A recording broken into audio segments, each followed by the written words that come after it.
guide me, reminds me you are here. My hope you restore, your promise is sure, and I am convinced that you are faithful.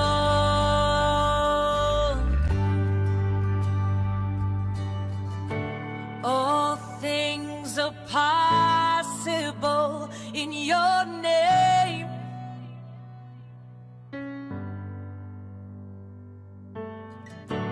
All things are possible in your name.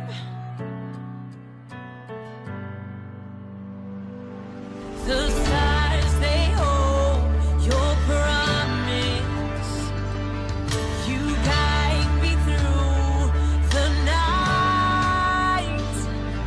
My heart is set to worship. My great reward is Christ. My hope you restore. Your promise is sure, and I am convinced that you are faithful.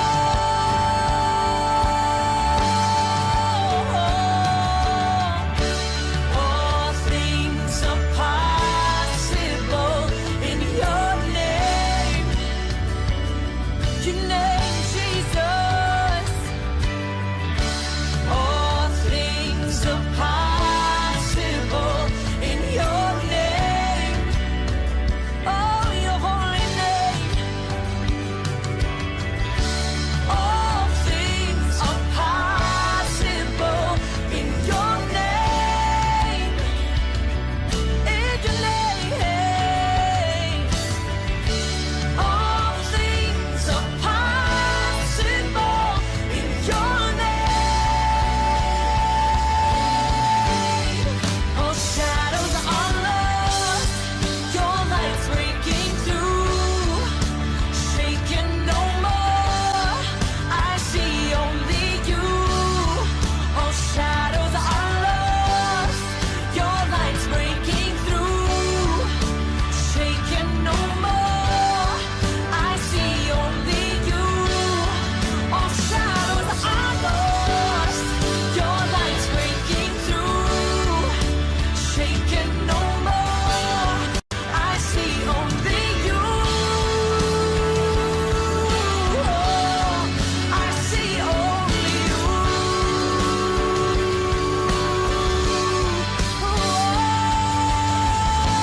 All things are possible in your name.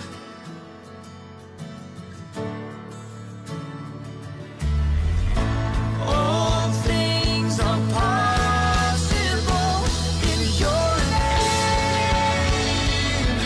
In your name. All things are possible in your name. In your name, Jesus. All things are possible in your name.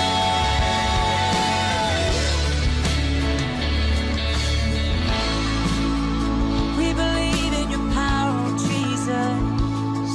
We believe in your name. All things are possible.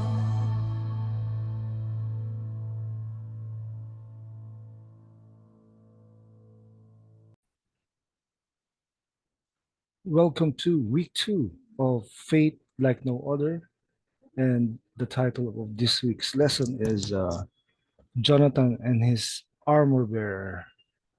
As a warm up, we have first is when a challenge arises, do you usually face it head on or do you approach it cautiously?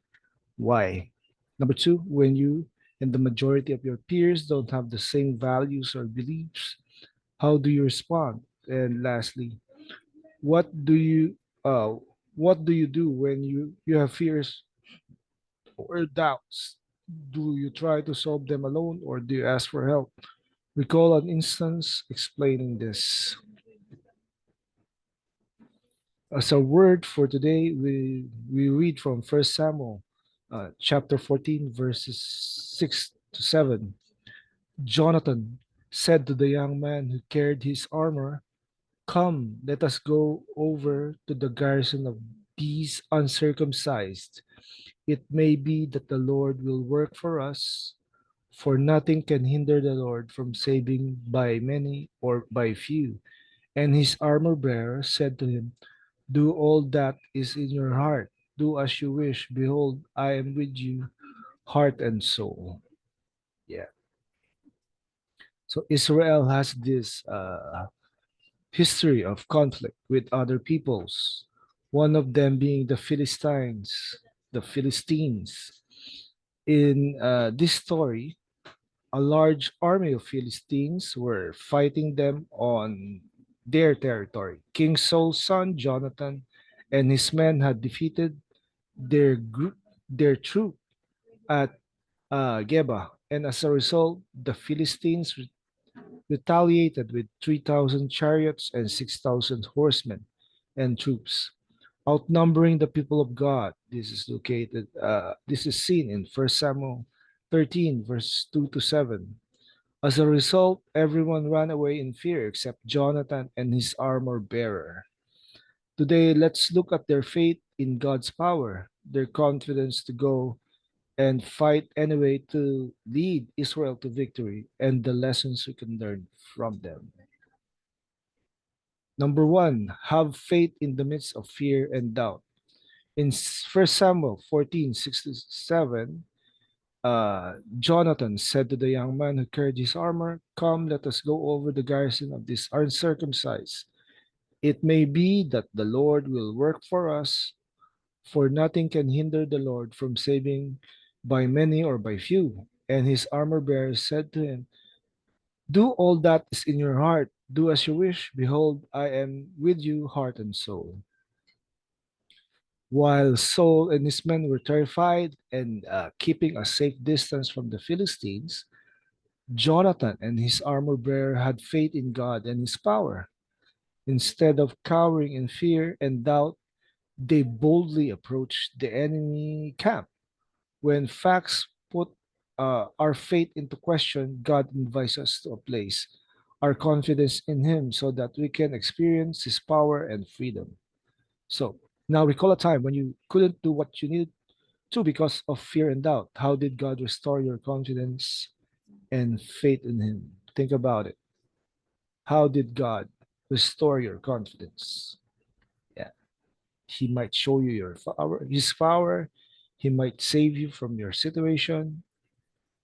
Maybe He would help you in doing what you want to do, but it's all up to God. Number two, have faith in the midst of overwhelming proposition. In First Samuel 14, verse 12 and 13, and the men of the garrison hailed Jonathan and his armor bearer and said, "Come to us, and we will show you a thing." And Jonathan said to his armor bearer, "Come up after me, for the Lord has given him into the hand of Israel." Then Jonathan climbed up on his hands and feet, and his armor bearer after him, and they fell before Jonathan, and his armor bearer killed them after him. Whoa. So after seeing the two Israelites, the Philistines told them to come up to the camp. They were confident in their numbers and in being on higher ground. They're confident in their numbers and being on higher ground. But Jonathan and his armor bearer knew that God was on their side. As soon as they arrived, they easily defeated 20 men, which caused panic and confusion in the enemy camp. Though Jonathan and his armor bearer were outnumbered, they knew that nothing was impossible with God, even when the odds seems to be against us. God's good, pleasing, and perfect plan for our lives will always prevail. How has God shown you that He is fighting with and for you?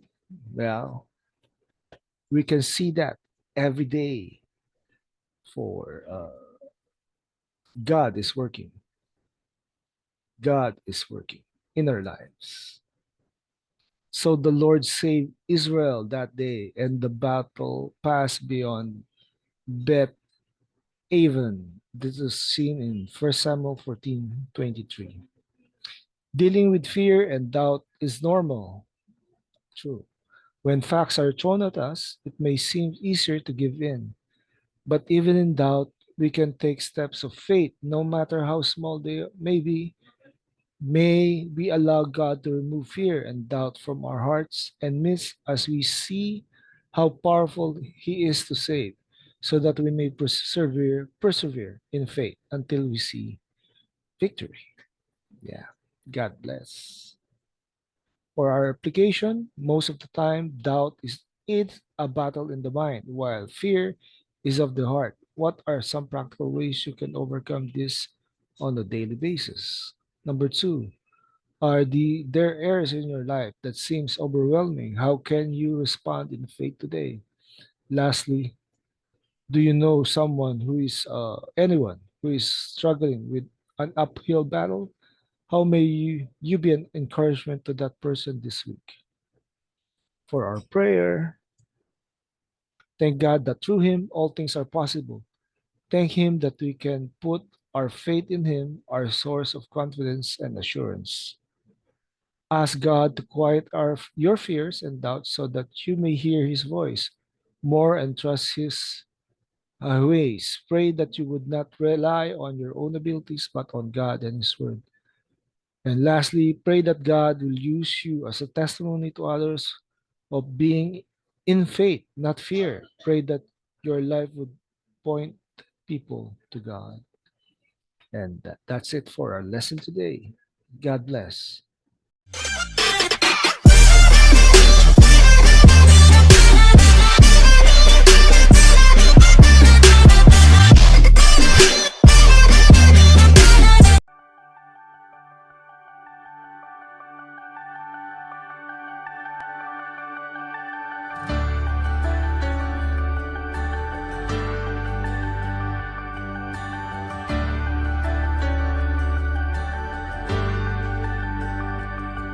When life is overwhelming and fear is all I feel, your word that lives inside me reminds me you are here. My hope you restore, your promise is sure, and I am convinced that you are faithful.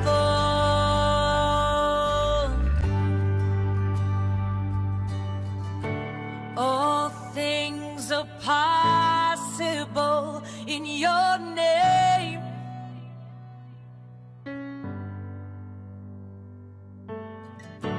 All things are possible in your name.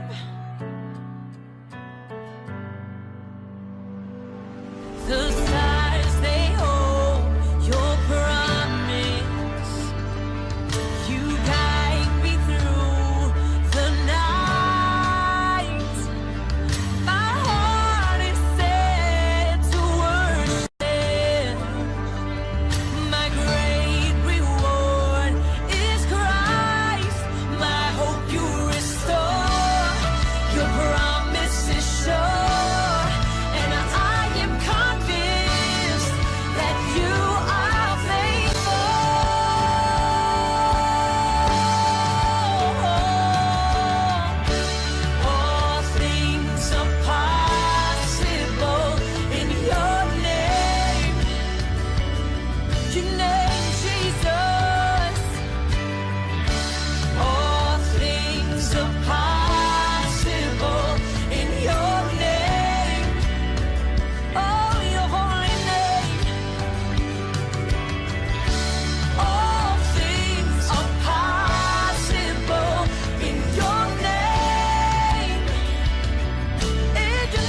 unstoppable.